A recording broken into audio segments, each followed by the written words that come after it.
자, 4절 정년 후 내게 맞는 라이프 스타일 학습 목표. 정년 후 자신에게 맞는 라이프 스타일은 무엇인지 생각해 봅니다. 제가 좀 전에 4가지 방법이 있다고 그랬죠. 그 4가지 방법에서 나는 어떤 게 맞는지 생각해 보십시오. 한 번씩은 생각해 보시는 기회로 삼으셔도 괜찮을 것 같아요.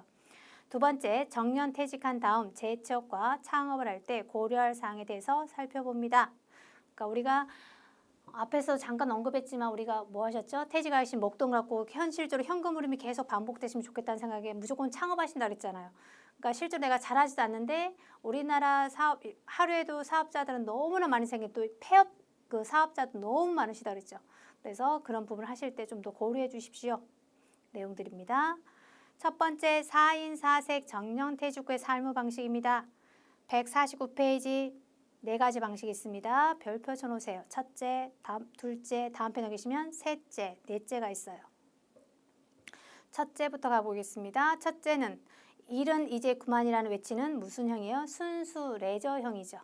나 이제 일 그만할 거야. 나 그동안 살면서 너무 일을 열심히 했어. 올인해서 살았어. 너무 고생했기 때문에 나 지금 남아있는 여생은 절대 일하지 않으면서 그냥 편하게 살고 싶어 라고 하는 게 순수 레저형이 되겠죠. 그 단락 끝나는 데 부분에 가시면 취업이나 창업, 봉사활동과 같이 책임이 부여되는 조직활동을 전혀 하지 않는 형태를 우리는 순수 레저형이라고 하죠. 자, 이런 순수 내정 바로 다음 단락에 그냥 가볍게 보십시오. 이런 순수 내정은 어떤 타입이냐라고 정의되어 있어요. 크게 2가지 분류가 있죠. 첫 번째, 현역 시절에 일에 너무 열정을 다 쏟아버리신 거예요. 모든 열정을 쏟아부은 나머지 더 이상 일할 여력도 동기도 남아있지 않는 사람들을 우리가 순수 내정이라고 하고요. 또 하나 분류는 다음 줄에 끝에 가시게 되면 또 다른 분류는 돈도 명예도 다 갖춘 사람, 돈이 너무 많아요. 명예도 가지셨어요. 그래서 나는 굳이 일하지 않아도 돼. 전업형이나 이런 자원봉사형이 아니라 그냥 나 즐기면서 살고 싶어. 순수 레저형이 되겠죠. 이런 사람이 되고 싶습니다. 순수 레저형. 그 다음 두 번째, 어떤 형이 있느냐? 일은 하지만 돈 때문에 일을 하지 않는 자원봉사형이 있어요. 자, 일은 하지만 뭘 한다고요? 돈 때문에 하지 않는 거예요. 자원봉사형이에요. 밑에서 3번째 줄 갑니다. 돈이 목적이 아니기 때문에 돈 이외에 다른 보상을 얻기에 일을 할 수도 있습니다. 뭔가 스스로 자원봉사하면서 스스로의 만족감도 가지시죠? 그래서 그런 형을 우리가 자원봉사형이라고 하죠. 이들은 일한 대가로 돈을 바라는 것이 아니라 자신이 중요하다고 생각하는 바를 실현하고 싶어 합니다. 그래서 대리만족이나 어떤 만족감을, 심리적 만족감을 갖고자 하는 사람이 뭐하더라? 자원봉사형이에요. 150페이지. 첫 번째 단락에 끝나는 3번째 위로 올라갑니다. 자원봉사는 은퇴 후 삶을 더 풍성하게 하기 위해서 하는 일이지만 시간 때우려고 하는 일은 아니기 때문에 봉사활동은 직장과 달리 원하면 언제든지 탈퇴할 수 있다는 게 큰 보상일 수 있습니다. 직장은 계속 내가 하게 된 어느 정도 순간에 너무 좋았는데 나중에 또 하기 싫을 수도 있죠. 그러면 근데 때려줄 수 있는 건 아니잖아요. 하지만 자원봉사형은 직장과 달리 내가 정말 하기 싫어졌어요. 그럼 안 할 수도 있더라. 그런 내용입니다. 지금 저희 4가지 특성 중에서는 2가지 했어요. 첫 번째는 순수 레저형, 암기할 내용 아닙니다. 두 번째 자원봉사형, 어떤 형들이만 아시면 돼요. 세 번째는 시간제 근로형이에요. 시간제, 파트타임으로 근로하시는 경우도 있죠? 이런 것들을 시간제 근로형이죠. 첫 번째, 현역 시절에 일주일에 40시간 근무를 소화하기 위한 체력적인 어려움이 있는 사람이나 일의 즐거움과 생활의 여유를 함께 가지려는 사람에게 적합합니다. 어떤 형이요? 시간 근로형, 그러니까 시간만 딱 정해놓고 하는 경우죠. 파트타임 일자리는 크게 2가지가 있습니다. 우선 현역 시절의 경험과 기술을 살려 근무하던 회사와 파트타임 근로계약을 맺어서 하시는 경우도 있어요. 그 다음에 위에서부터 4줄 잘 끝에 또한 다른 방법의 유형은 현역 시절 했던 일과는 완전히 다른 전혀 다른 새로운 일을 찾아서 하는 경우도 있더라는 거죠. 그래서 시간 근로 제형이 있더라. 그 다음 마지막 무슨 형이 있어요? 현역 시절과 마찬가지로 일 없으면 못 사는 형, 전업형이죠. 돈이 있어야 돼요. 반드시 그래서 일을 해야 돼요. 이거는 경제력 문제 때문이실 거죠. 그래서 전업형이에요. 전업을 희망하는 이유는 다양합니다. 그런데 제일 끝에 하지만 무엇보다 가장 큰 이유는 경제적 이유입니다. 라고 되어 있네요. 4가지 4인 4색, 첫 번째 순수 레저형, 두 번째 자원봉사형, 세 번째 시간제 근로형, 네 번째 전업형, 각각 특징 알아두시면 되겠습니다. 131페이지에 02번에 그 위에 정년 후 재취업에 임하는 자세 바로 윗줄의 3번째 줄. 은퇴란 일을 안 하는 것이 아니고 하고 싶지 않은 일을 하지 않는 것이 은퇴예요. 거꾸로 말하면 자신이 하고 싶은 일을 하려고 은퇴하는 것입니다. 만약 그렇게 할 수만 있다면 일과 여가는 자연스럽게 조화를 이룰 수 있겠더라. 그래서 여가에 대한 부분, 그 일에 대한 은퇴에 대한 부분을 잠깐 설명해 드렸고요. 자, 그 다음 두 번째, 정년 후 재취업에 임하는 자세를 대해서 공부하도록 하겠습니다. 첫 번째 줄 그냥 가볍게 보세요. 나중에 뒷부분에 제가 다 설명할 테니까. 정년 퇴직자 중 상당수가 퇴직한 다음에 창업이나 재취업을 통해 새로운 일자리를 갖습니다. 다음 달라 우리나라 65세 이상 고령자 10명 중 몇 명? 3명이 경제활동을 하고 있다고 합니다. 그러니까 10명이 퇴직하시면 3명은 경제활동을 계속 하고 계시더라는 거죠. 퇴직을 하시더라도. 다음 페이지 152페이지. 거기 세 번째 달라.